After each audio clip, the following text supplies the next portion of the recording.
শেষমেশ নিজের ভিডিও নিজে দেখেই অবাক হলাম, কি যুদ্ধটাই নাই করলাম তোমার সাথে, তাও তোমাকেই নিয়েই ছাড়লাম। একটু লাউ শাক খেতে চেয়েছিলাম, তার জন্য এত যুদ্ধ।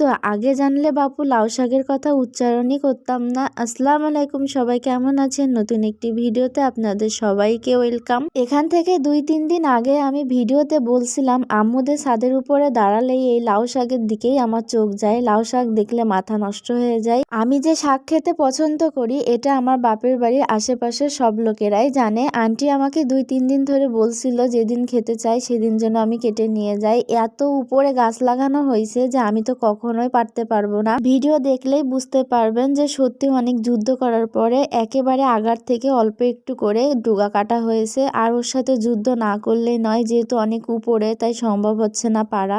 আপনারা লাউ শাক খেতে কে কে পছন্দ করেন অবশ্যই আমাকে কমেন্ট করে জানাবেন। লাউয়ের ডুগাগুলো কিন্তু একেবারে জালি আর টাটকা ছিল, আর এরকম বাসায় লাগানো ফ্রেশ সবজি খেতে কিন্তু অনেক মজা লাগে। যেহেতু রান্নাঘরের চালটা বেশ অনেকটাই উঁচু, দেখলেই বুঝতে পারতেছেন, তো এতদিন খেয়াল করিনি। আজকে যখন চালে উঠেছে তখন দেখে 2-3টা লাউ ধরেছে। মাশাআল্লাহ, সাইজগুলো অনেক বড় বড় হয়েছে। আজকের মতন ভিডিওটি এই পর্যন্তই। সবাই ভালো থাকবেন। আল্লাহ হাফেজ।